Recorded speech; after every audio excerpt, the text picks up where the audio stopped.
My dad is a serial cheater. He cheated on my mom a lot during their marriage, and it came to light after she was diagnosed with brain cancer 5 years ago. Mom found out when she was already terminal, and my dad's answer to this was to run away to his, at the time, affair partner's house, leaving me, 16F who was only 11, and my sister, 15F who was only 10, to fend for ourselves and take care of Mom. He then tried to get his way back in for my mom's last few weeks, and she somewhat gave in for our sakes, because she was worried we'd hate him if she didn't. But then when the end came, he was with his affair partner. When Mom was gone, we refused to live with Dad and his affair partner. We told Dad we were not going to let him act like nothing bad happened, and there was no way we wanted his affair partner to be our new mom. We ran away from home to get our way, and CPS got involved, and decided we should live with our maternal grandparents. But our dad was given visitation rights by the courts, so we have to see him one Saturday and one Sunday a month, but not overnight. Dad and his last affair partner were on and off for a few years. We found out one of her kids was actually his, and that kid is 6 now. She has an 8-year-old as well from the guy she was married to at the time she had her 6-year-old. So there's messy stuff on her side too. We don't see or interact with them ever. Dad and his affair partner are now engaged, and they wanted an engagement party with family and friends, and Dad insisted we had to be part of that. It happened on Saturday. Dad made us use the engagement dinner as our visitation with him, but we tried to fight against it. So we went, but we weren't happy. And during the dinner, Dad and his affair partner were talking about how excited they were to bring the family together. His affair partner was saying she was so excited to officially be our parent, and to have us come closer because of it. Their immediate families know the score, but not the extended family. Their friends mostly knew, I think. They were saying how it was the most wonderful time and stuff, and then my sister and I started saying it wasn't for us, and then sarcastically said how we couldn't wait to be a family with Dad's affair partner he was seeing all throughout our mom's cancer and who he chose to be with when his wife was dying, leaving his daughters alone with their dying mom because he didn't even call our grandparents to tell them it was her final few hours. We also brought up how he had fathered the 6-year-old during his marriage to Mom. This led to a lot of questions, surprise and anger, the latter of which was directed at us. My dad and his affair partner were furious we made the engagement dinner uncomfortable and asked us why we'd do that. My sister said we weren't going to pretend we were happy for them or us. I said they forced us to be there and we were clear we didn't want to be.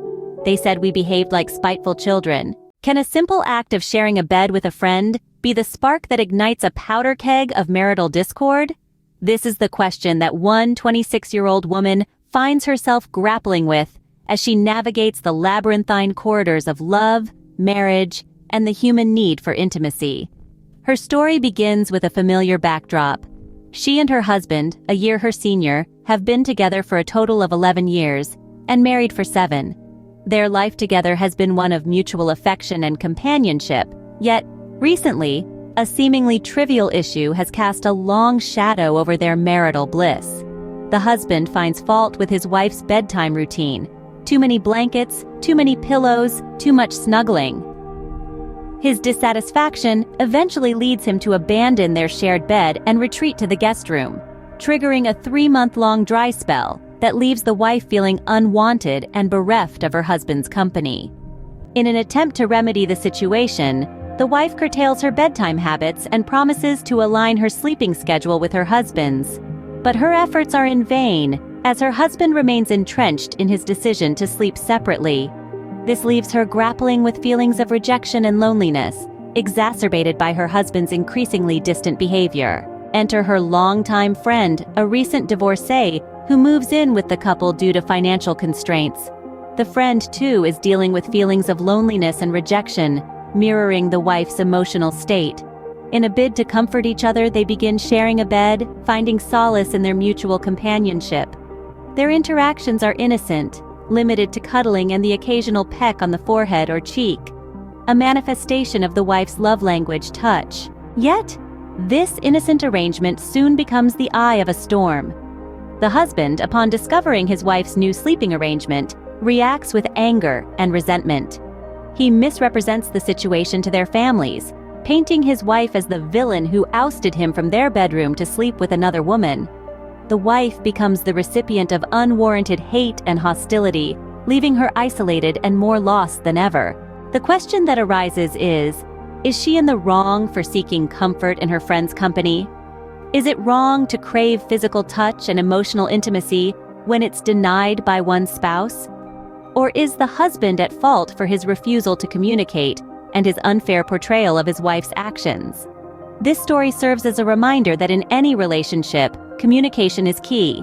It highlights the importance of understanding and respecting each other's needs and feelings. It also underscores the fact that love languages are real and significant, and when they're not fulfilled, it can lead to feelings of rejection and loneliness.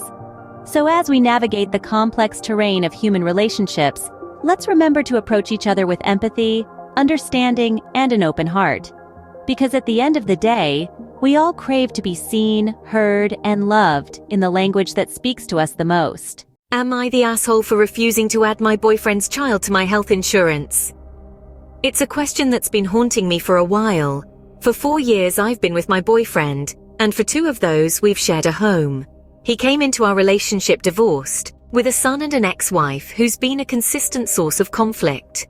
Mental health issues have made it difficult for her to maintain stable relationships, and she's caused us a fair share of problems. She's refused to let me be part of her 12-year-old son's life, insisting that I can't interact with him. I can't even attempt to bridge the gap, unsure if it might make him uncomfortable or cause repercussions from his mother. It's a complicated situation, to say the least. Anyway, the divorce decree states that if the mother carries health insurance, then she is owed the full amount of child support, but if the dad carries, then child support is reduced. When the agreement was done, she agreed to carry him. My boyfriend's ex-wife had agreed to shoulder the health insurance for their child. Now the tides have turned, and we're caught in a whirlwind of dilemma, with the child's health insurance at its core. Here's the crux of the situation. My company offers a health insurance plan that allows me to include my partner. Seeing the quality and affordability of the plan, it made sense to add my boyfriend. But the idea of adding his son to my insurance stirred up a maelstrom of issues. Firstly, it's a significant financial burden. It would slice a hefty $425 off my paycheck every pay period. Secondly, the boy's mother staunchly refuses to let us reduce the child support payments, despite the potential change in insurance responsibility. This means we would need to dive into a legal battle to get a new decree, an ordeal we'd rather sidestep. My boyfriend, my rock amidst this storm, stands by my decision. He believes that if his ex-wife wants us to shoulder the health insurance, she needs to take the initiative to go to court and seek a new decree that would lessen the child support. She refuses to do so. She says she promises she will return a portion of the money she gets in child support to us. I don't trust her. The promise of returning a portion of the child support sounds hollow and unconvincing. Can we really trust her? I wouldn't mind adding him even though he is rude as hell to me, but the judge made it clear of how it will work, and we are not going to interfere with the court order. It's a curious situation, isn't it? Here I am, willing to shoulder an extra financial burden for a kid who's been nothing but cold to me. It's not his fault, of course. He's a product of his environment, an environment his mother has deliberately crafted to exclude me. The conflict here isn't really about money. It's about respect, about boundaries, about a woman who insists I'm the villain for not supporting her son. But how can I support someone when I'm systematically shut out of his life? It's not just about the health insurance. It's about the principle of the matter. I want to make this clear. I'm not refusing to help out of spite. I'm refusing because it's not my place. The court order has laid out the terms clearly. It's her responsibility to provide for her son's health care. If she wants to change that, she needs to go through the legal channels. She says I'm the asshole, but if I'm to be honest, it feels like she's trying to have her cake and eat it too. She wants me to financially support her son while also insisting I have nothing to do with him. She claims I am an asshole to her for not supporting her son. No offense, but she's made it clear in the past that I am not to have anything to do with him regarding his care, so why should I even consider it? No offense, but she's made it clear in the past that I am not to have anything to do with him regarding his care, so why should I even consider it? In this web of complexities, I stand firm with my decision. I am not an asshole for refusing to add my boyfriend's child to my health insurance. I am simply a woman who has been pushed away and forbidden to establish a relationship with this child. The mother has made it abundantly clear that I am not to be involved in her son's life, let alone his care. Why then would it be my responsibility to shoulder the financial burden of his health insurance? It's a paradox, isn't it? On one hand, I'm told not to interfere, and on the other, I'm expected to pay. This has been my story. Some might argue I'm an asshole for refusing to add my boyfriend's child to my health insurance, while others might see my point of view. What do you think? Is it wrong to refuse to shoulder a responsibility that isn't rightfully mine?